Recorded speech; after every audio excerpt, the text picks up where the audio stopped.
Okay, guys, I am here today with Kyle. May or may not know this guy from our 3 videos we do every week.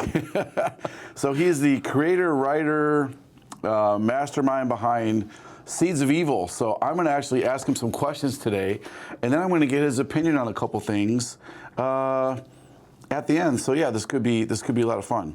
So Kyle, hey, welcome to the studio here. What do you think? Yeah, you kidnapped me in here. This is I nice. did. I wouldn't let you leave last night. I just locked you in here. Leave this for the important things, right? Did you get the bologna sandwich I stuffed under the door for you to be able to eat? It was nice. And I see you peed in the corner, so that's good too.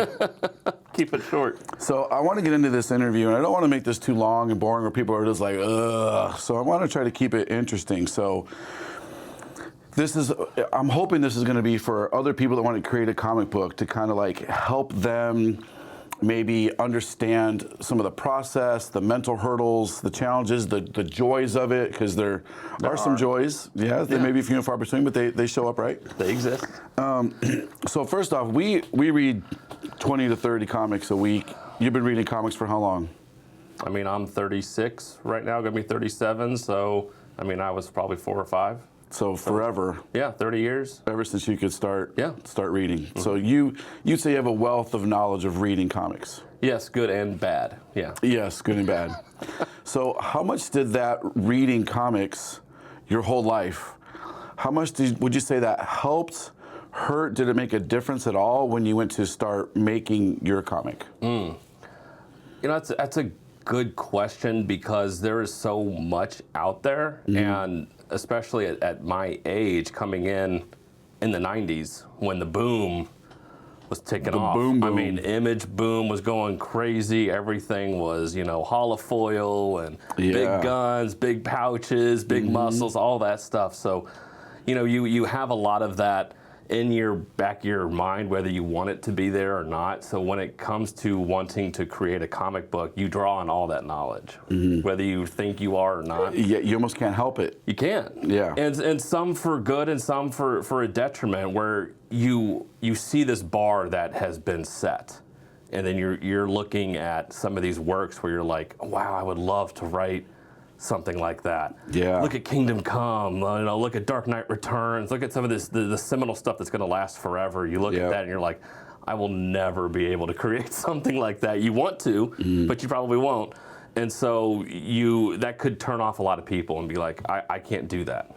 Yeah. And then it kind of deters you. But then, you look at some of the other indie guys coming up, and you look at some of the smaller publishers, and you're thinking, you're like, no, I can do that.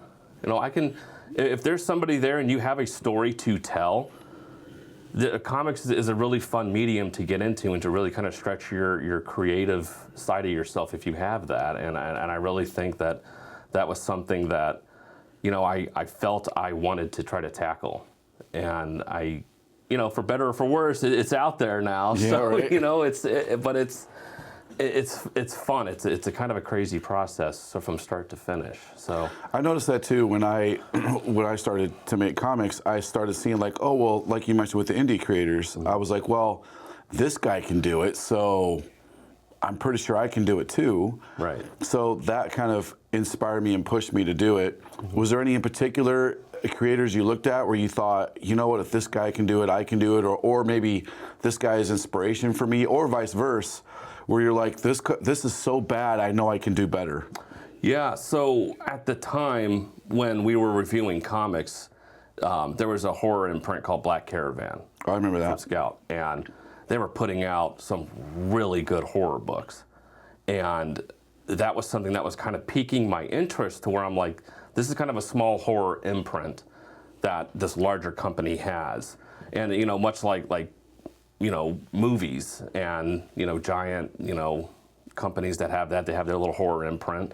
And so I'm like, I really think there's some really creative horror stuff out there that no one's really kind of digging into it at that time, several years ago, that I really feel like that's kind of where I feel like I could do. And so seeing something like that just kind of come out of nowhere and kind of take it by storm, and then kind of put out all this stuff, it's where it's like, okay, this is achievable. Now that barrier of entry, because of crowdfunding, because of the indie space and what everyone's able to kind of do now, that barrier of entry, for better or for worse, has kind of been eliminated almost, where it's like you don't have to pitch Marvel, DC, Image, Dark Horse, Dynamite, anybody, to where it's like I have to kind of knock down that door to get in. Yeah, no, you're absolutely right. The crowdfunding made it available for almost anybody to do a comic, really.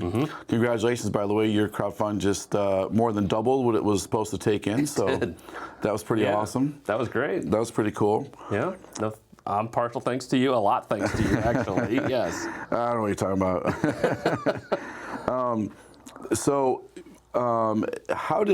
How much more critical are you now of comics since you've been reviewing all these comics and reading comics your whole life? There's a difference between reading a comic and then offering up an opinion to the public on that comic. A huge difference. And when you're reading a comic knowing you're going to review it, what I found is I read it through a different lens, knowing I'm going to publicly criticize or praise this book. Has that changed for you after making your own comic? You know, I'm so new into this where it's going to be out there to be publicly criticized, and rightfully so. It should be.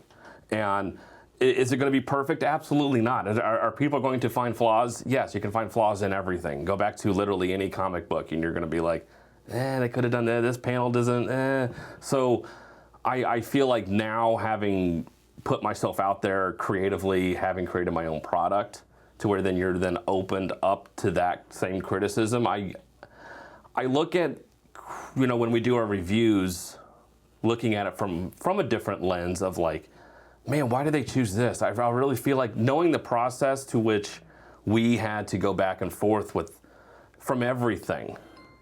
Literally everything in a comic book should be looked at by 3, 4, 5 people. 100%. And then again, 100%. So all of the processes that goes into just making a comic book and just finding out, hey, what does this look like here? Does that S look good? I don't know about the colors on that. The shading might need to be a little. It's like things like that, the minute detail, and to where now when I read a comic book, I'm like, why did they choose this style? Like, did they have anybody else look at this? So it's tough when you see some of these books that one person is the story by, art by, lettered by, written by, edited by, created by. It's like, unless you're a savant and you're just amazing at everything, which I highly doubt, you need a team of people, some outside third-party evaluators to look at it and be like, I would change this. What do you think about the letter? There's at least one book a week. I can think of one right off the top of my head this week where we were like, did anybody else take a look at this? Like, who made this choice? Yeah. Why is this there? Why did you do it like that? Just an ego book, basically. Like, I know everything, you know. Yeah, pretty. And if you want to do that, fine. But you need to be aware that it's not for everyone. So what do you enjoy the most about the process? Writing, building the world, seeing the art come back, re-reviewing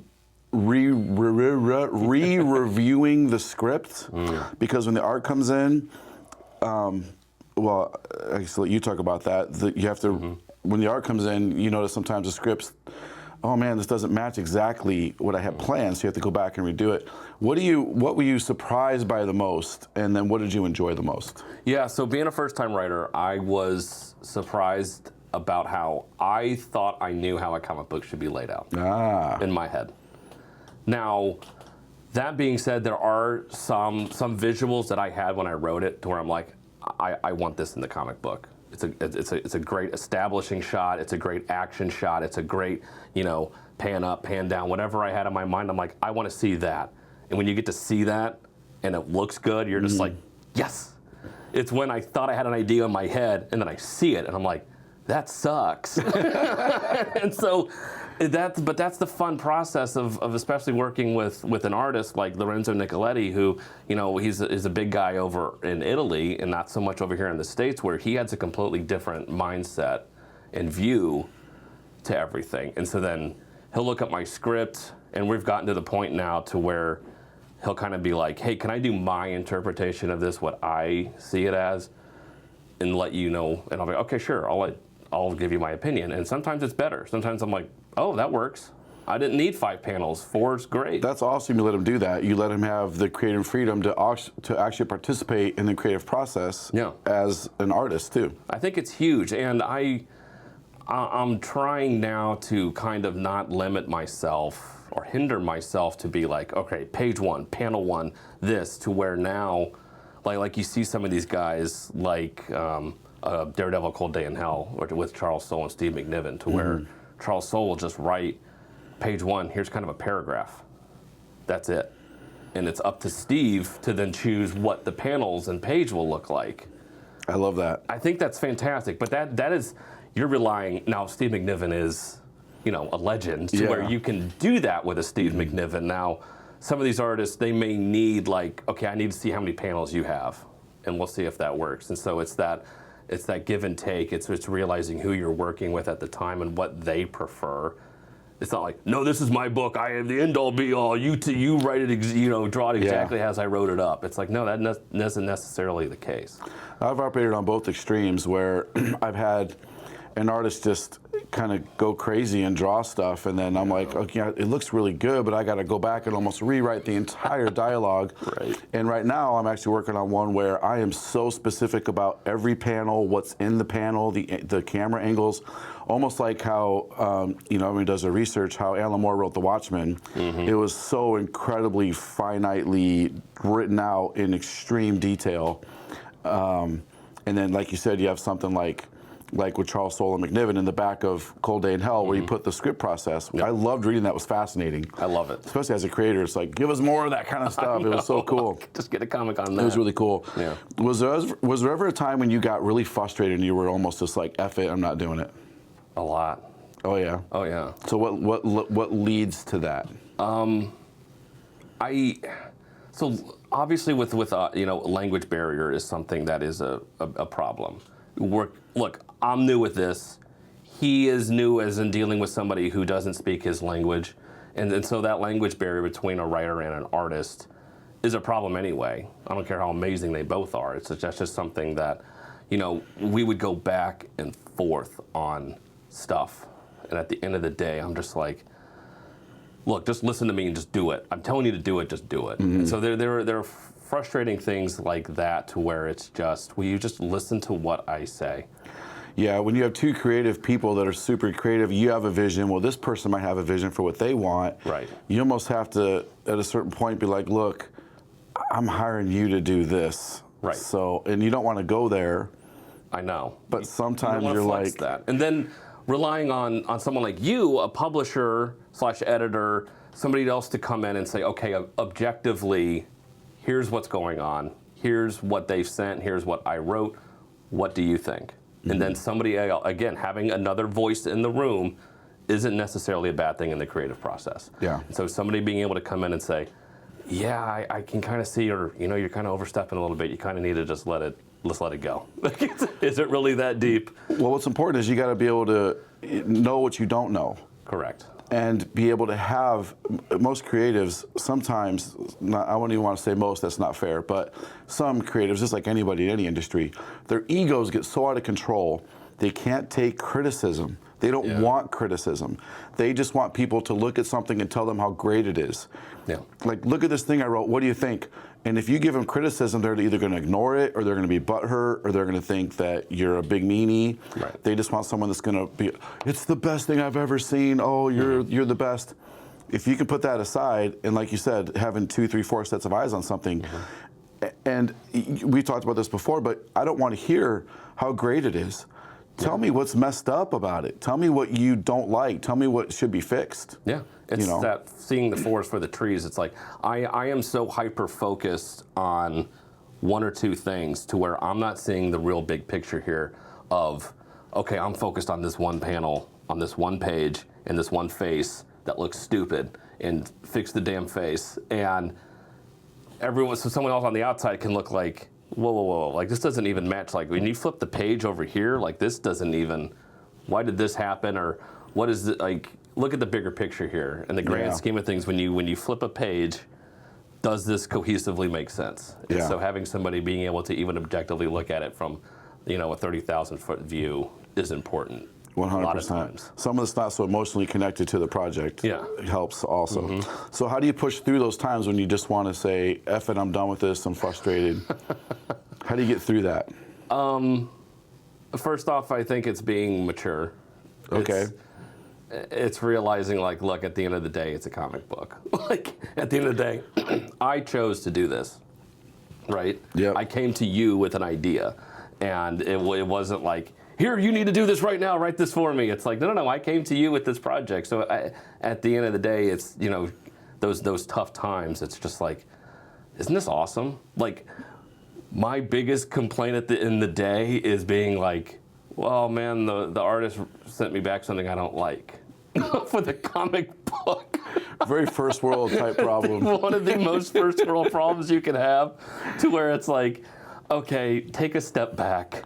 That's where, you know, having a wife who doesn't care about comic books and wants nothing to do with comic books and can able to look at it objectively and being like, you realize what you're sounding like right now? Do you hear yourself? You almost don't want to come home and be like, honey, what's wrong? And be like, oh, babe, I got this page and it's for my comic book and it just doesn't look that good. Yep. She's going to look at you like, do I slap you now or later? Yeah. Like, Really? Do you want to hear about my day? Like, you know what? Never mind. So having that outlet, having, you know, like for me, having, you know, a family and friends, someone like you, and just people on the outside that can just look at this objectively and just say, look, like, who cares at the end of the day? If it, and you have to realize that it will never 100% look like what you had in your mind, ever. Yeah, Like, it never does. Even this, as painstakingly as it took to even get to what it is, it's like, this isn't what I had in my mind. But you have to be okay with what the product is at the end of the day and be happy with it. So here's a question right here. So if you had, let's shift a little bit into the collaborative side. You've already touched on that and some of your frustrations of that side. What's one challenge you didn't expect that came up? I didn't expect. Yeah, that's a good. I really. I don't think there was anything that came up that I wasn't probably aware that was going to happen. Okay, good. Being around, so I had the ability. You know, this is funny looking at it objectively. I was able to look at what you have built here at Comics Elite and everything with Merc Publishing and all that stuff objectively because I was on the outside looking in. Yeah. I was literally able to see everything from its start to where it is now and see all of the hurdles and stuff that you had to deal with now on a much grander scale because you're in charge of a lot of people and a lot of IPs and a lot of books and stop reminding me. and I gotta get to work. Yeah, right. And that's on top of my crap and doing reviews and all this other stuff. So like, I was able to look at it from the outside in and being like, that's a lot goes into making a comic book. So I had that knowledge going into this to where I'm like, it's not going to be sunshines and rainbows every day. It's not going to be perfect.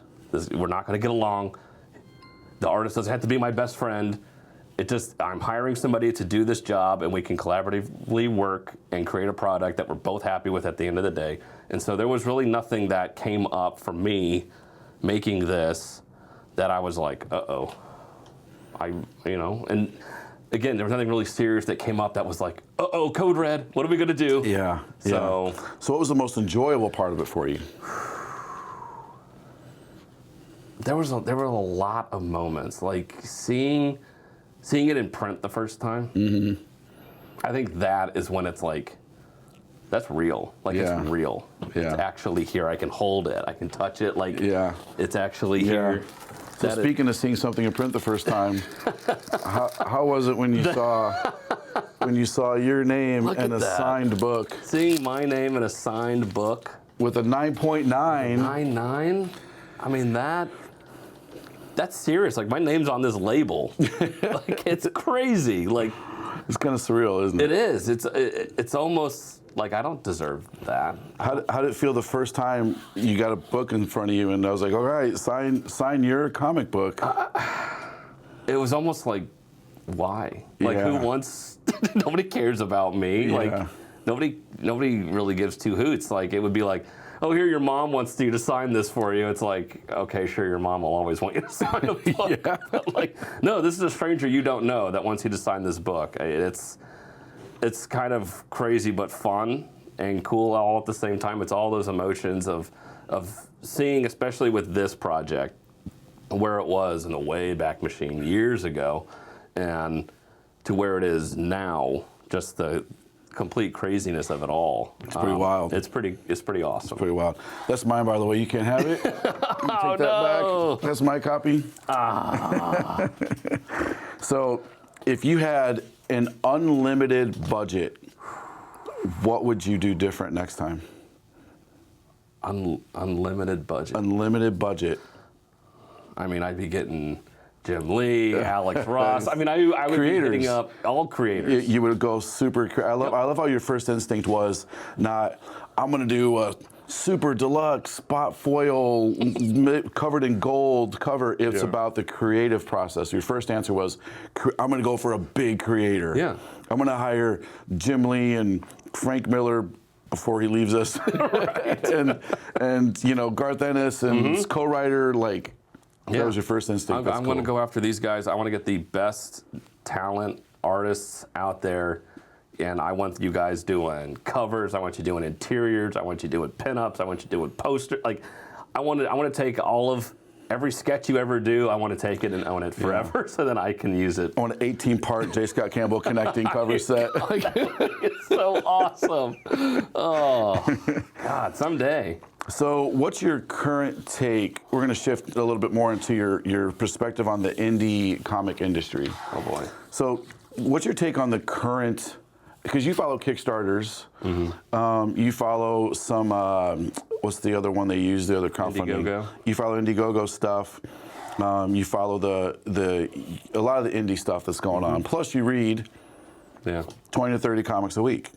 So what's your take on the current indie scene in comic books? It's like the Wild West. I mean, the fact that gate, for better or for worse, has been completely blown off its hinges to where it has. Anybody, if you have enough funds, can make a comic book. You get everything. You get some pretty decent stuff that you never thought could actually come out of an indie space, and you get some garbage, if you even get it. So, like, there was so much stuff going on in the crowdfunding space to where it does give a chance of people to be creative and put out whatever they want. But at the same point in time, it's like there's no guardrails. And that's true. It's kind of scary. That's true. I like to say the good and bad thing about comics is anybody can do it. Yeah. Like, that's good and it's bad. It's really sometimes. bad sometimes. It's bad sometimes. So would you say the overall quality of comics, let's say indie comics, would you say overall, is it rising or is it falling? It's getting better or more worser? I think it's getting worse, personally. Okay. I don't think there are enough people out there to, like what you and I do, review books. There aren't enough people, because there is so much out there to read, to where it's, are you guys having anybody edit this stuff? Are you guys have anybody read this stuff? Because if you did, you know it's garbage, and you know it's crap, and everyone's just kind of too nice to say, look, no. Like, you can't. Don't. Exactly. Just don't. Well, nobody wants to say, especially not other creators. Right. Nobody wants to say, this book is lacking, because someone's going to be like, oh yeah, well, let's look at your pile of garbage. Yeah, what is this? Because they're afraid to be attacked back. Right. So it takes a lot of confidence to be able to put yourself on a platform, a pedestal, even some would say, and be like, I hereby decreeth thy comic lesser than, you know? Right. Well, and it's so funny, because there is nothing that anybody can say about this book or me that hasn't already been told to me or I've thought myself.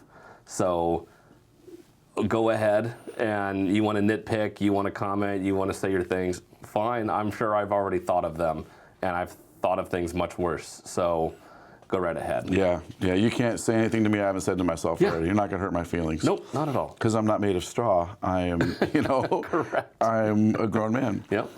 So, do you feel like with the weekly reviews, kind of to caveat off of that, do you feel like you're a little more critical or a little more empathetic? I would say, well, judging by this last week, I'm definitely more critical.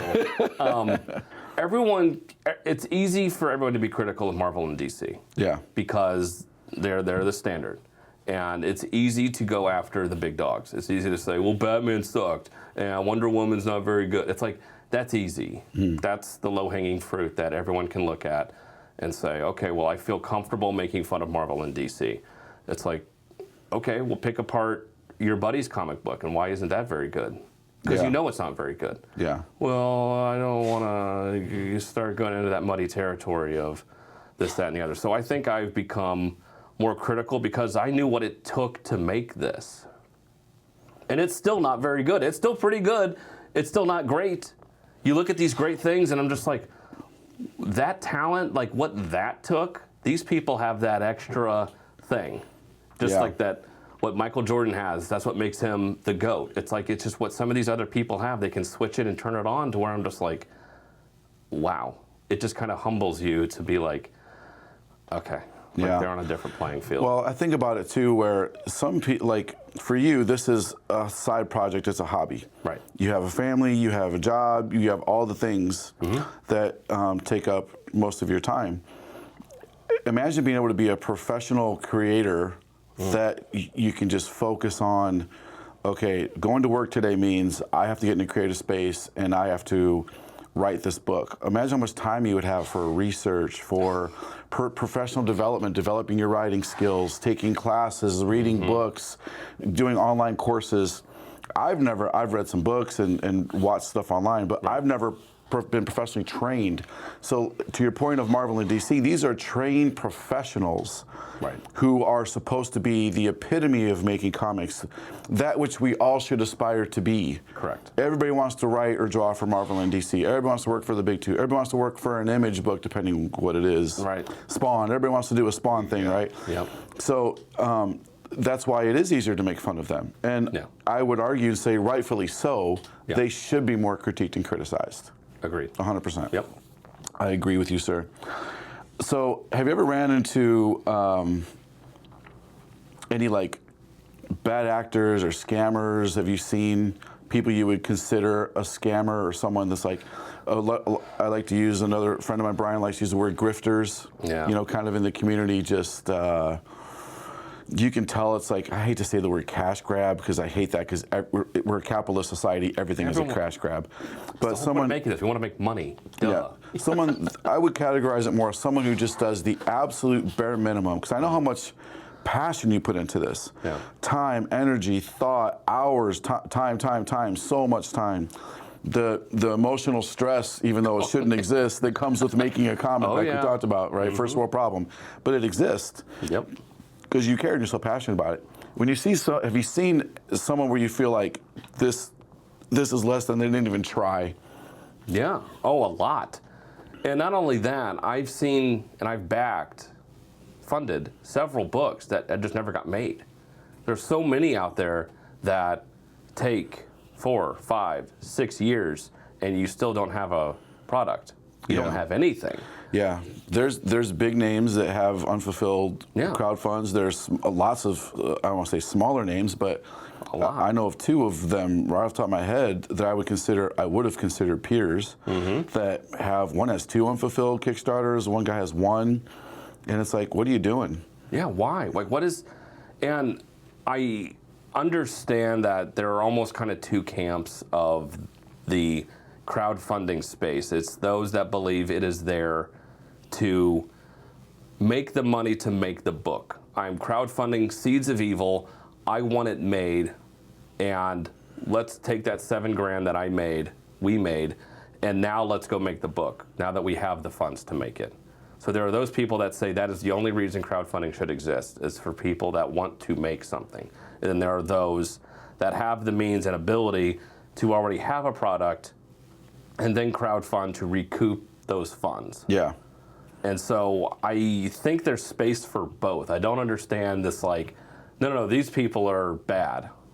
Like, you should only go to Kickstarter with nothing other than we pay somebody to do a cover, and now it's like, okay, we have some kind of art, and now let's make the book. Yeah. And let's take 2 or 3 years to make a book. Yeah. So, I mean, it's tough, and then I think some people realize, oh, this is more work than I thought. Oh, my artist ghosted me, and now I need a new artist, and now I have to pay them, and now I don't have enough money to pay them because I already have half the book done, and now I don't have enough money. Oh crap! I don't want to tell anybody, so I just won't say anything. Well, that's what I've noticed is a lot of people just want to. They don't have money to make a comic. Yeah. It costs, you're talking, for a very cheap, poorly made comic, probably $3,000. For a halfway decent comic, $5,000. Mm-hmm. For a better comic, probably $7,000, in my opinion, because your page rate, lettering, all this other stuff, coloring. What I think a lot of people, they see people making money selling covers. Yeah. Because there's a lot of people just buying covers. And then they just put garbage on the inside just to sell covers. That frustrates me to no end. Big time. To no end. Time. So, how, I guess, a couple, leading into some other things here. So, what's a red flag for you to think, oh man, this is going to be a bad comic? Like, what are some things right off the bat you can kind of tell, like, page 2 of the book, opening the book, page 1, page 2, what are some things you can pick off right off the top here to like, oh, I'm going to regret opening this book? It used to be no colors. It used to be black and white. That shows lack of commitment to me, unless the story deems it necessary to be in black and white. So that was always something that I'm just like, okay, they don't have a lot of money. Like, I'm like, okay, are they skimping, or is this a creative choice? And 2, I'm not a fan. I know people I hate manga. Okay. I don't like it. I don't get it. I will never read it. I'll never understand it. And so when I see the bug-eyed speed lines, no backgrounds, where I'm like, nope, not for me. Yeah, that's a thing for me too in a comic, and not just manga. Just to clarify, you're not saying only manga does that, but no. When you look at it's predominant in manga, but a lot of people that, okay, if you just want to skimp and have your artist, just don't bother about. Don't do any landscapes, don't do any splash pages, don't do anything that have any establishing shots at all. It's like... Yeah, like we opened up the preview of Planet Death, and you see that ship, right? And you're like, whoa! Yeah. Or in the new Batman, you open up the page to the Gotham double splash cityscape, and that Jimenez doing, you're just like, oh my goodness. But then you see a fight scene, and it's just 2 people in terrible poses with all the speed lines in the back, and it's just page after page of no background, no background, no background. You're kind of like, yep, and it's just taking up space. They're just in space somewhere, and it's very ubiquitous. Now, this person, as creative as they are, probably have it all in their head of how they want it to go, and they have they've created this whole world for them, but it's like it's getting it down on paper and then letting an artist interpret it, and then you being able to tell your artist, no, that's not what I had in mind. We need to do this. It's being able, like you said, look at it objectively. Look at it. It's like, what is the point of this fight? Mm-hmm. What are the stakes here? Yeah. Do we have any stakes? Yeah. It's being able to hire an artist that can draw quality, not weird shaped faces and all the other things. To me that's a red flag. Also, I totally agree with you.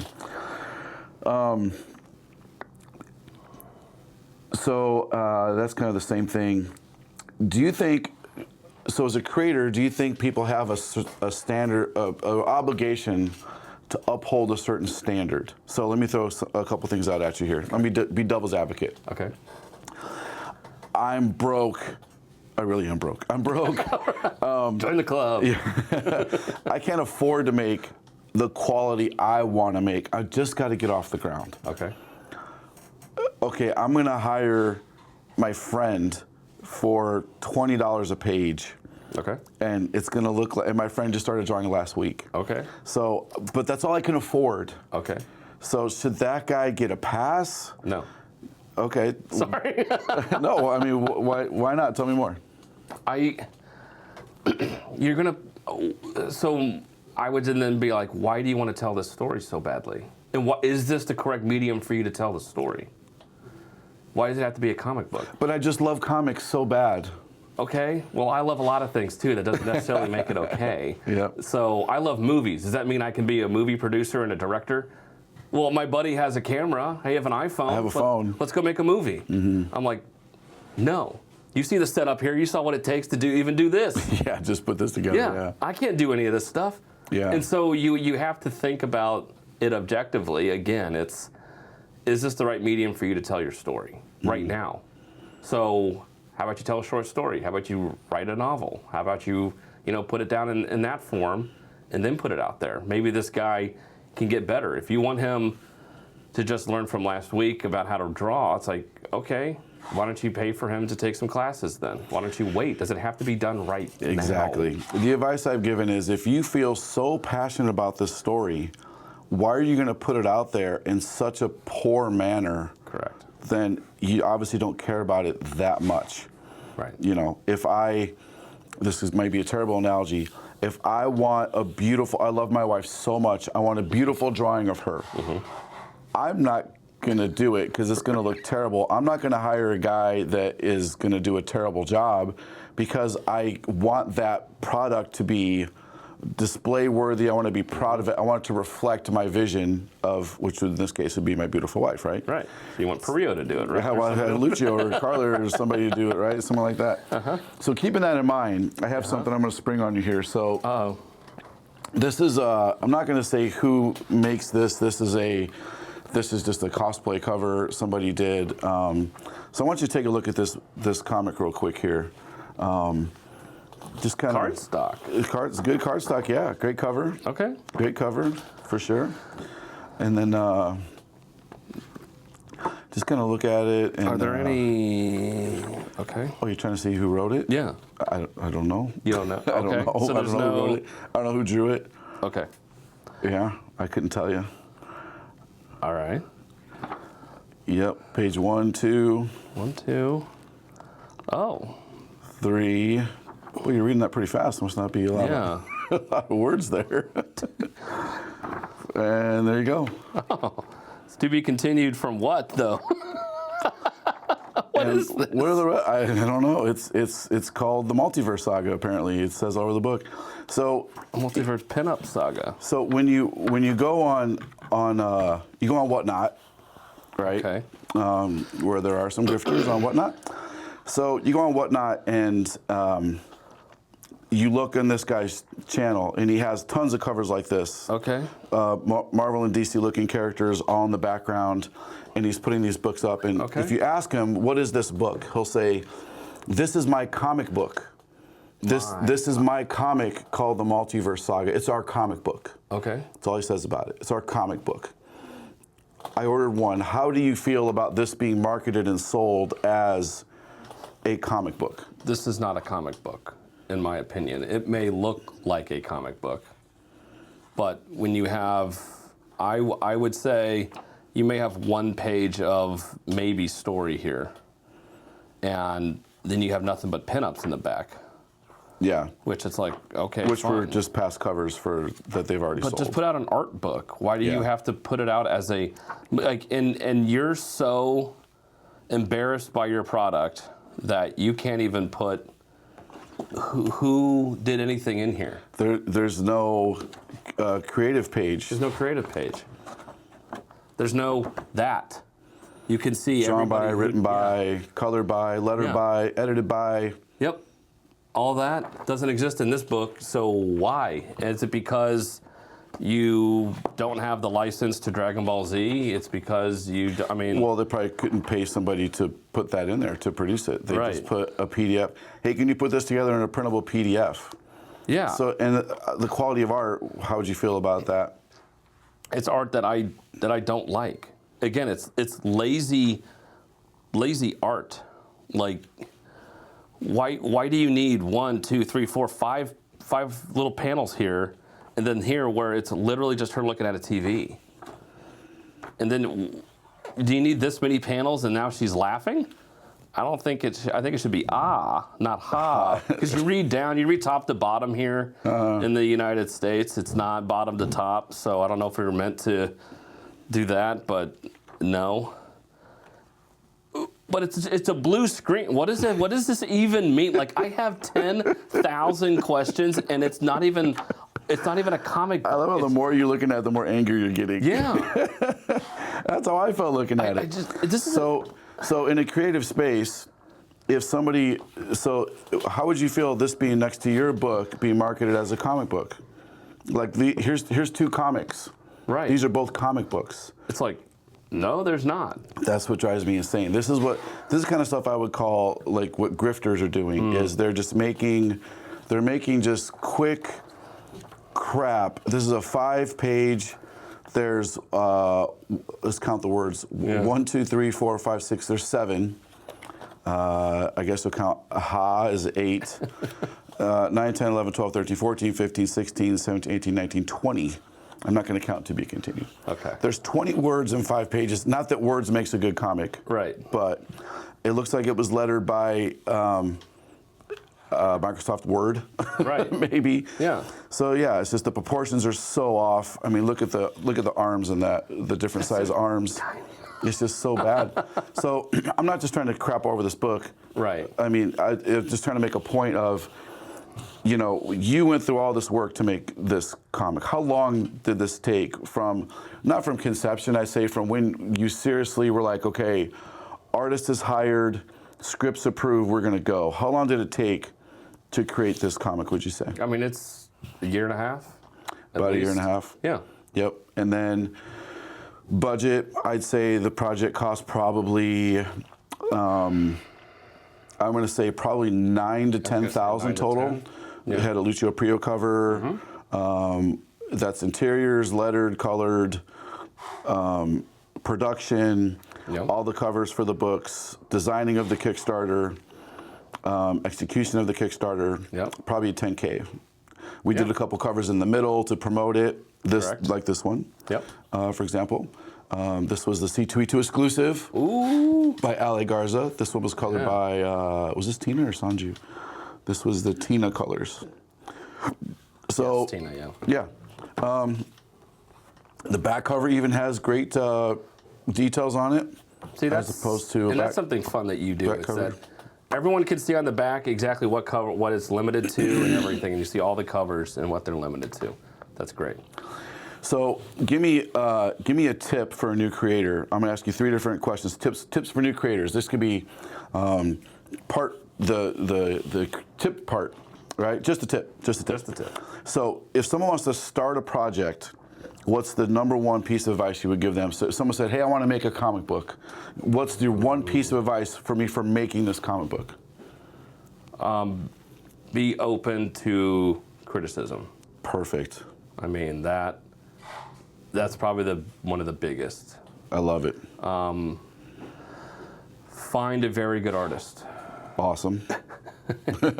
And I would say also it's finding somebody who believes in what you're doing. Like find that support system that you have that is willing to then not only give you the constructive criticism also, but, you know, tell you to keep going or do this. You know, it's like, oh, hey, just like working with you in this. And it's funny because I've known you for a long time and different venues. It's like, you know, starting out as some dork coming into a comic book shop to buying things to then helping out with your Facebook live shows to then helping out in other facets to then doing the videos, to doing the top 10 books. And now it's collaborating with you on a project because it's very different roles you're playing. You're very in a different role that I'm playing. So now it's coming at it from a different angle of being able to talk to you in a different way, in a creative space to where you have to be okay with the feedback you're getting and giving. Yeah. And it's having somebody that you can just, look, I'm just gonna tell you straight up, this sucks, I don't like it, I wanna do this. And it's you being able to be like, okay, cool, whatever you need. Well, I'll do everything in my power to make you succeed because at the end of the day, fronting a lot of money for a project, it's like, there's gotta be ROI for you as well. It's not just being me like, my creative team, you know, I'm so creative and great, look at this great product I have. It's like, well, maybe not. Yeah, we probably, I mean, just for the big picture too, once we receive the money from the Kickstarter, we're probably going to be at zero. Yeah. And that's counting the promotional products, the pop-up banners, the flyers, I mean, everything. The labor to ship out the products that we pre-sold, the salesmen we had to pay to do the streams on whatnot. We were promoting it, the booth space, the C2E2, all those little things add up so much. It's a lot. So we're probably going to be at zero. So I tell, yay, Right. You broke even. Yeah, congratulations. woo. Sometimes in the industry, breaking even is a win. Coming out ahead, pretty much. Sometimes it's the only industry where someone would say breaking even is a win. Yeah, which is crazy, right? So, what would you say now at the very end?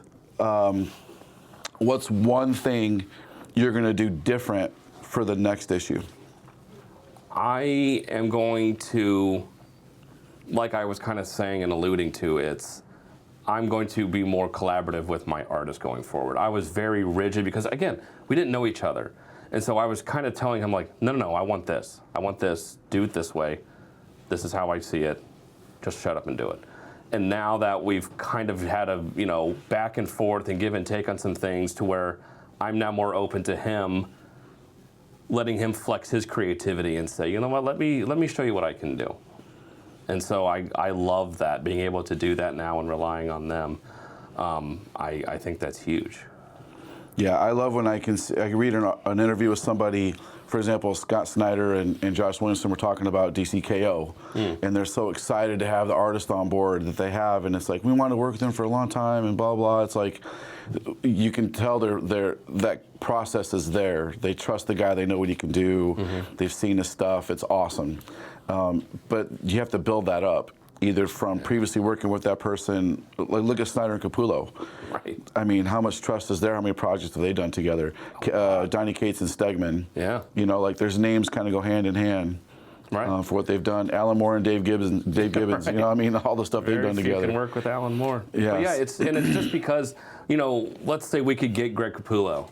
Hey, let's go after Greg Capullo to do interiors for Seeds of Evil. He says, sure, cool, here's my page rate. And you're like, okay.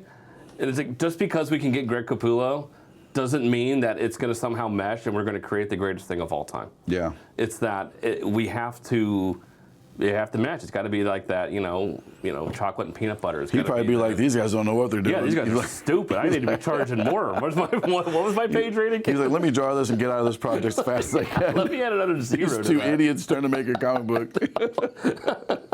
I don't doubt it. So yeah, it is. It's finding the right person and being able to tell an artist or somebody like, look, you're not cutting it. I got to find somebody else. Yeah, that's good. Yeah. Awesome. Okay. Well, hey, thanks for the interview today, man. I've enjoyed the interview. Me too. Congratulations on all the success. Thank you. And let's make another one. What do you say? Yeah, hey, let's not. Hey, why not? Let's do do issue it. 2. Yeah, let's do issue 2. It sounds like a plan. Hell yeah. All right. Thanks, man. Appreciate it. Thanks. Okay. Let's go do some other stuff. Hell yeah.